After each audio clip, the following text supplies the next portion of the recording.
இப்பதான் ஒரு நல்ல வரன் வந்திருக்க. அருமையான மாப்பிள்ளை தரகர் சொல்லிருக்காரு. இந்த நேரத்துல என்னடி இப்படி ஒரு புத்தி கெட்ட வேலை செஞ்சிருக்க? அம்மா நான் சொல்றது கொஞ்சம் கேளு. பாரு, நீ 1000 காரணம் சொன்னாலும் சரி, என்னால இதை ஏத்துக்கவே முடியாது. நான் உன்னை பத்தி எவ்வளவு கனவு கண்டு வச்சிருக்கேன்னு உனக்கு தெரியுமா?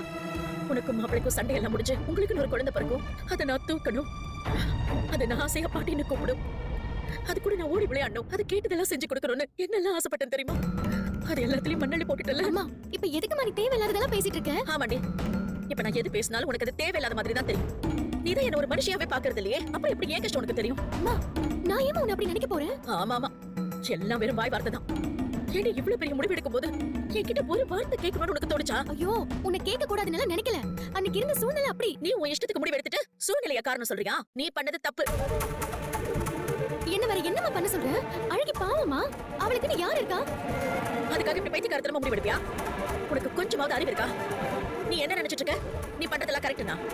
அழகிக்கு யாரும் இல்லன்னா உன் கூடவே வச்சு நல்லா பாத்துக்கோ. நான் என்ன வேண்டாம் சொல்றேன், ஆனா அவளை தத்தெடுத்து தான் பாத்துக்கணும்னு கட்டாயம் இல்லையே. ஒரு விஷயம் யோசிச்சு பாத்தியா? நீ அழகி எங்கேயாவது கூட்டிட்டு போறேன்னு வைக்க, பாக்குறவங்க ஏதோ உனக்கு குழந்தை பெத்துக்கிறதுல பிரச்சனை, அதனாலதான் குழந்தைய தத்து எடுத்திருக்கேன்னு நினைக்க மாட்டாங்க. அப்படி அவங்க பேசுறது கேட்டு உன்னால எப்படி நிம்மதியா இருக்க முடியும்?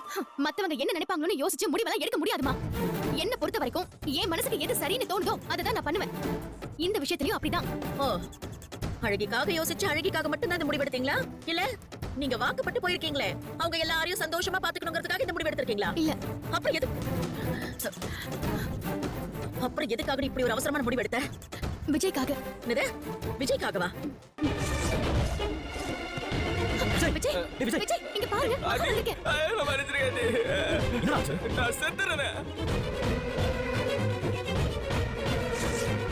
ஆமாமா, அன்னைக்கு மட்டும் நானும் சூர்யாவும் சரியான நேரத்துக்கு போகலன்னா விஜய் விஷத்தை குடிச்சிருப்பாரு.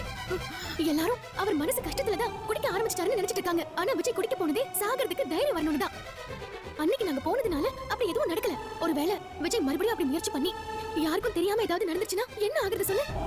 அது மட்டும் இல்ல, நானும் சூர்யாவும் இனிமே சேர்ந்து வாழ்வோங்க நம்பிக்கை எனக்கு இல்லம்மா.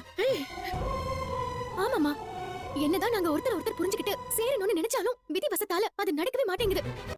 நடக்கிறது எல்லாம் வச்சு பார்த்தா சூர்யாவுக்கு என்னோட சேர்ந்து வாழணும்னு பெருசா ஆசை இருக்கிற மாதிரி தெரியல. நீ மறுபடியும் அப்படி எல்லாம் யோசிக்காத மகா. மாப்பிள்ளை உன்னோட வாழணும்னு தான் ஆசைப்படுறாரு, உன்னோட சேர்ந்து சந்தோஷமா வாழணும்னு முயற்சி பண்றாரு. அதை நீ புரிஞ்சுக்க மாட்டேங்கிற. தயவு செஞ்சு மாப்பிளைக்கு மட்டும் நீ வக்காலத்து வாங்காத. அழகிய விஷயம் எனக்கு தெரிஞ்சதுக்கு அப்புறமும் அவர் வாயை தொடர்ந்து என்கிட்ட உண்மையை சொல்லணும்னு நினைக்கவே இல்ல. ஆந்திராவில அந்த ரவுடிங்க எங்க ரெண்டு பேரையும் ஒண்ணா வச்சு சேர்த்து கட்டினாங்க. அப்ப நான் எல்லாமே முடிஞ்சிச்சுன்னு நினைச்சேன். எந்த நேரத்துல வேணாலும் என்ன வேணாலும் ஆகுங்கிற நிலைமை. அப்படி உயிர் போயிடுமேங்கிற சூழ்நிலையில கூட உன் மாப்பிள்ளை சரியான கல்லூரி மங்க மாதிரி அமைதியா இருந்து சாரிச்சாரி தவிர அப்ப கூட வாயை தொடர்ந்து உண்மையை சொல்லவே இல்ல. இத்தனைக்கும் நடந்த உண்மை பூராவும் நமக்கு முன்னாடியே தெரிஞ்சிச்சு தானே. இதுல இருந்தே தெரியல அவர் மனசுல நான் என்ன இடத்துல இருக்கேன்னு. அப்படி இருக்கும்போது எப்படி நம்ம மனசு ஒத்த ரெண்டு பேரும் சேர்ந்து வாழ முடியும்?